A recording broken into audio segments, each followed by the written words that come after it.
Please subscribe to my Facebook, TikTok and YouTube accounts for more content like this.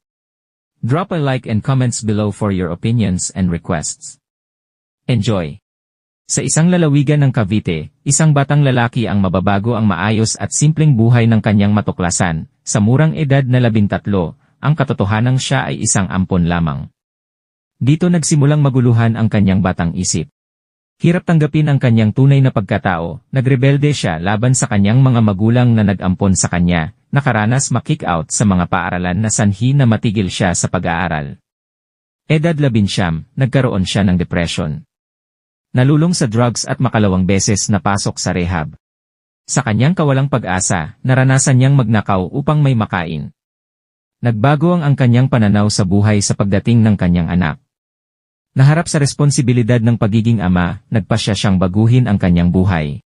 Determinadong makapag-provide para sa kanyang pamilya, nagpasya siyang magtrabaho sa ibang bansa. Pero niloko siya ng kanyang sariling kamag-anak at tinangay ang perang para sana sa kanyang placement fee. Gayunpaman, hindi siya nasindak, ipinagpatuloy niya ang planong pagbabago sa buhay at gawin ang kanyang responsibilidad.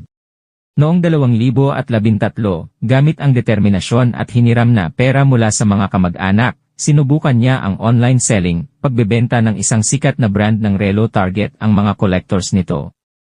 Nakilala siya sa mundo ng online selling na tambay ng mga train stations like ng MRT at LRT, nakikipagkita sa mga customer na bumili ng kanyang mga produkto upang maiabot ang mga ito sa kanila. Sa pag-unlad ng kanyang negosyo, ganun din ang kanyang pananaw sa buhay. Binago niya ang mga taong kanyang nakakasalamuha kapalit ng mga taong may ambisyon at direksyon sa buhay. 2016 na nang pasukin niya ang pagbebenta ng mga local brand ng streetwear, at kalaunang nagtayo na rin siya ng kanyang sariling clothing line brand. Gayunpaman, ang tagumpay ay hindi naging madali. Hinarap niya ang backlash mula sa mga traditionalist na criticize ang unconventional designs ng kanyang mga t-shirts. Hindi siya nasindak, nagtiis siya, at hinarap ang banta ng bankruptcy noong 2020. Mula sa kanyang mga humble beginnings ay nakilala siya bilang isa sa pinakamayaman at pinakakilalang internet celebrities ng Pilipinas. Siya ay si Jason Luzadas, o mas kilala bilang si Boss Toyo, ang may-ari ng Pinoy Pawnstar at ng trending na Masipag Van. Ang paglalakbay tungo sa tagumpay ay madalas na puno ng mga hadlang, ngunit sa huli, ang ating sariling determinasyon at pagtitiyaga ang magdidikta ng ating kapalaran.